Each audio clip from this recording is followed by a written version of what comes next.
Honorable Président de l'Assemblée nationale, mes chers collègues professeurs,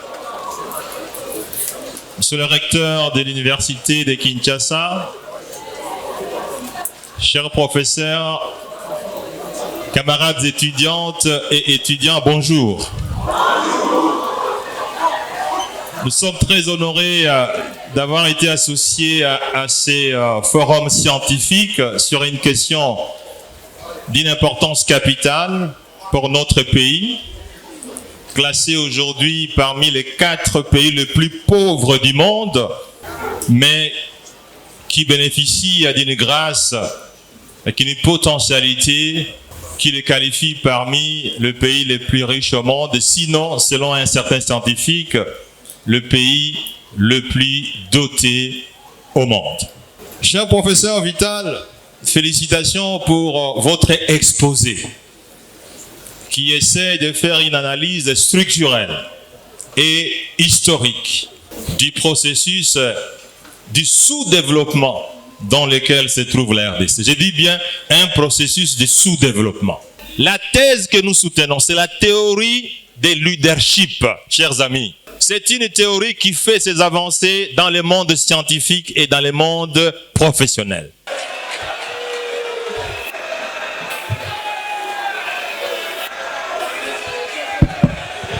Camarades étudiants, oh! Ça devient intéressant, n'est-ce pas? Je crois que le professeur Matata a bien résumé ce que j'ai dit. J'ai dit que le Congo, c'est une terre d'espoir. Pourquoi? Parce qu'elle est dotée de ressources naturelles incommensurables. 2.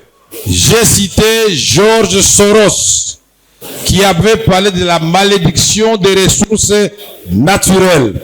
Et j'ai dit qu'il avait menti parce que le même Congo, avec un bon système de production, a fait ses preuves à l'époque. Mais malheureusement, les modèles léopoldiens, les modèles coloniaux ne sont plus des modèles à reproduire. Voilà pourquoi le but de cette conférence, nous devons faire une véritable révolution avec les amis comme Jean-Lycée Boussa, comme Paluku, comme Matata Pogno et les autres ensemble. J'ai terminé avant de vous remercier, de vous dire qu'il y a des préalables. J'ai parlé de la gouvernance, sauf que le professeur Matata dissocie le leadership de la gouvernance. Mais moi, j'ai dit que le leadership,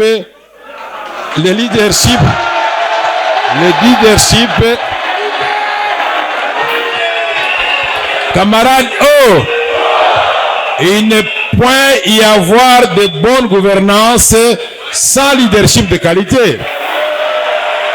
Et je crois avoir dit ici, camarades, oh, je crois avoir dit ici qu'il est temps, comme le recteur me l'avait dit dans son bureau, que les savoirs et le savoir-faire soient connectés aux dirigeants congolais qui sont apparemment en déficit en cette matière.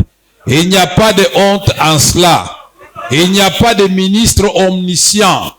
Et la plupart des ministres qui brillent d'ailleurs au gouvernement sont ceux qui recourent aux intelligences ici des universités. Et j'ai terminé, cher Matata, je vous remercie pour les éloges que vous m'avez fait tout à l'heure. J'ai terminé en disant que vous professeurs comme moi, étudiants, notre cher recteur, qui est aussi un grand rhétoricien de qualité, quand je l'ai entendu parler, nous devons faire ce que j'ai appelé l'union sacrée des intelligences congolaises. Et j'ai ajouté ceci, qu'on ne développe pas un peuple. Il ne faut pas attendre que le Fonds monétaire international vienne nous développer, non. C'est nous-mêmes qui devons dire ce que nous voulons. Où est-ce que nous voulons amener le pays? Nous mobilisons d'abord le capital humain, nous le formons, nous le mettons à niveau et nous exploitons nos ressources avec une mobilisation optimale des ressources. le Fonds monétaire, la Banque mondiale, la BAD et les autres fruits de coopération bilatérale, c'est dans les cas de partenariat. Puisqu'il y a le privé aussi qui intervient, mais avant tout, nous-mêmes devons mettre un système compatible avec le développement en place. Je vous ai dit, le système de la République démocratique du Congo sans modèle de développement de 1960, même si vous appelez Obama ici, il va échouer. Même si vous appelez Jinping, il va échouer. Appelez Macron, il va échouer. Puisque les mêmes causes vont produire les mêmes effets.